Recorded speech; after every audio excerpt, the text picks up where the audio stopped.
Major League Soccer is in its 23rd season this year with 23 teams growing to 25 in the next 2 years with expansion teams in both Nashville and Miami. And joining me now, Commissioner of MLS, Don Garber. Commissioner Garber, thank you so much. Good to see you, Tina. How are you? For joining me. I'm doing great. Good to see you here. Great to be here. Thank you for doing this on a Sunday as well. Quiet day in MLS today. It is. So let's start with those expansion teams, specifically Miami.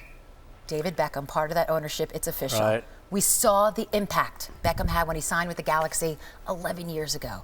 What kind of impact can he have as an owner now? I think it will be huge, Tina. You know, people don't realize about David, not just a great player, but a tremendous businessman. He's got great vision, and he's just so incredibly popular. At that press conference, we had thousands of people, and there's just so much drama about David. And you add to that he's a knowledgeable guy about the game, and with terrific local partners, we should have a really, really good situation there in a couple of years. And Miami should start play in 2020. Now, going back to some of the original owners like Robert Kraft, A-list sports owner, New England Revolution, going back to the original teams in MLS.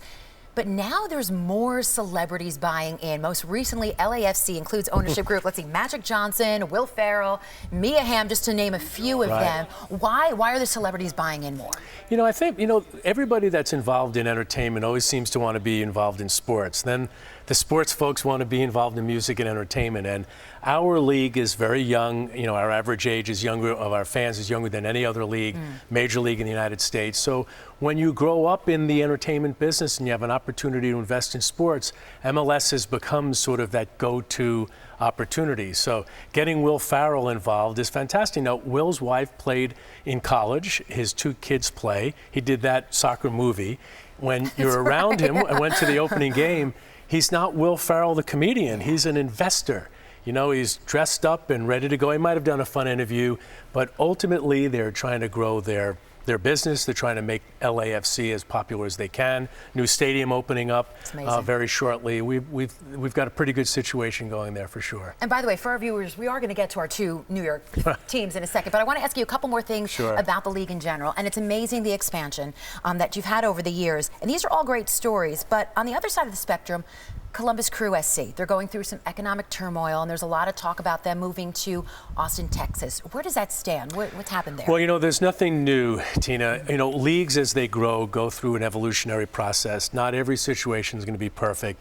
In Columbus, it's a legacy team. Came in the days when Robert Kraft and Lamar Hunt founded the league. But we've never been able to kind of get that team as connected in the community as so many other clubs, including our two New York City teams.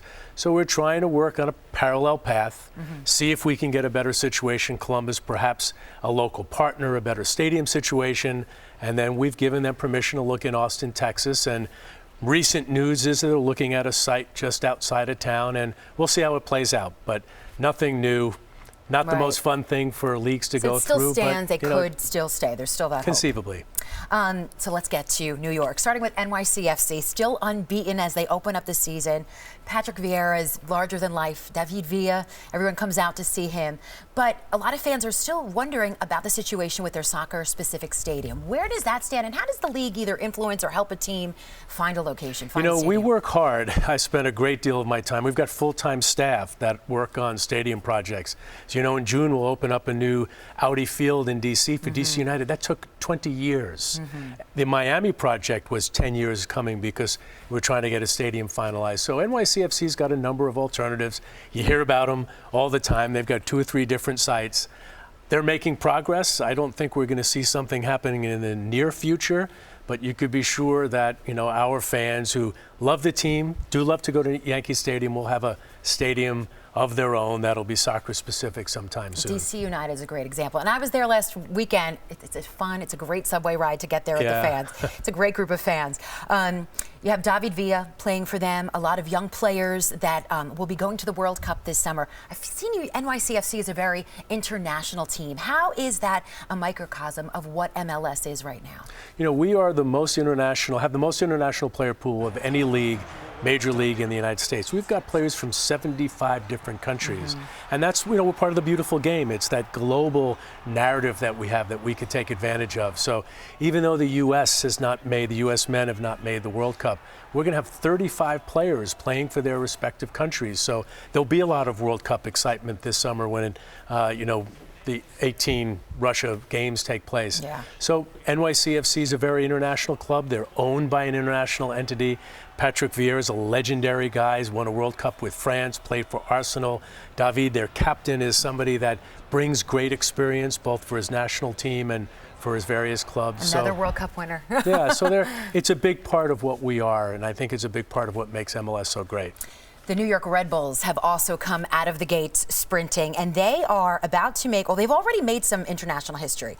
They're in the middle of CONCACAF League Championships right now, the Champions League for CONCACAF. Red Bulls and Toronto FC, first two MLS clubs to eliminate two Mexican clubs in the same competition. We have the Red Bulls heading into the semifinals next week against CD Guadalajara, another Mexican team.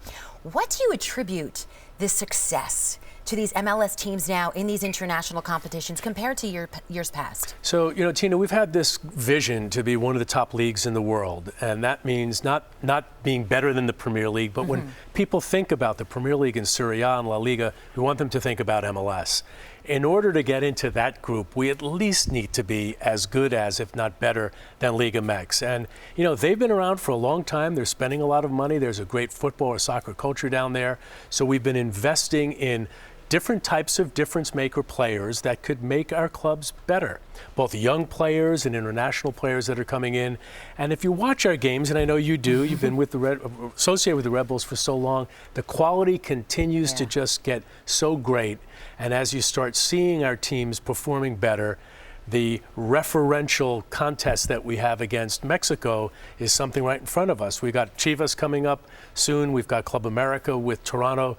I'm superstitious. Okay. We've done well. We'll get you some. There is wood under there. I really do hope that we can get further along and then maybe be the best team in this region.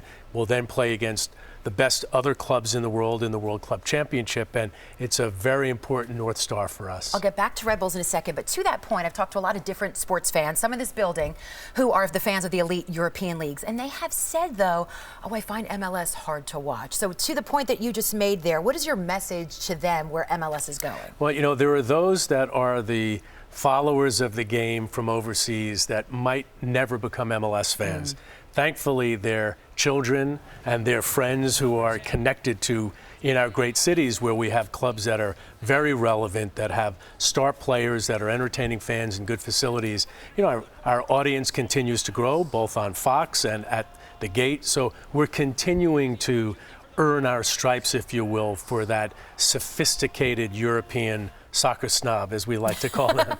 So thankfully, we're seeing less and less of that. The quality of players, great. We've had more of our teams become champions of our league than in any other foreign international soccer league. So if you're a fan of Barcelona or Madrid, you're going to be in the championship one year or the other. But if you're a fan of other La Liga teams, you have no chance. We've had 9 different champions over the last 12 or 13 years.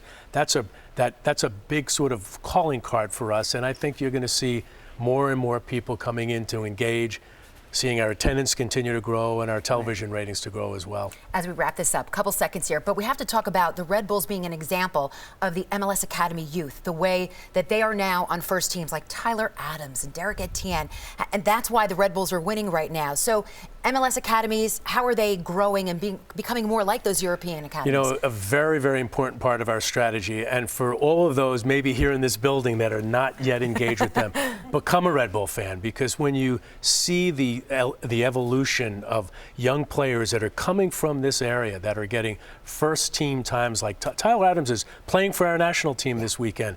And first as you team. know, because I heard you report on it, I think he had to miss his high school prom or take a day off to professional game, to attend a professional game, and now he's playing for the U.S. national team. You had this young kid, Mines, who's 17 years old, who scored a goal last week or 2 years ago for the Red Bulls. So young kids growing up in academies, becoming professional players, that's that vertical pyramid that happens in the rest of the world that's happening in MLS, and I almost think nobody does it as well as the Red Bulls do. So if you're a young kid and you really want to see what it's like to be a great pro in our country, go to a Red Bull match. Great example. Commissioner Don Garber, thank you so much for joining us in studio. Really appreciate it.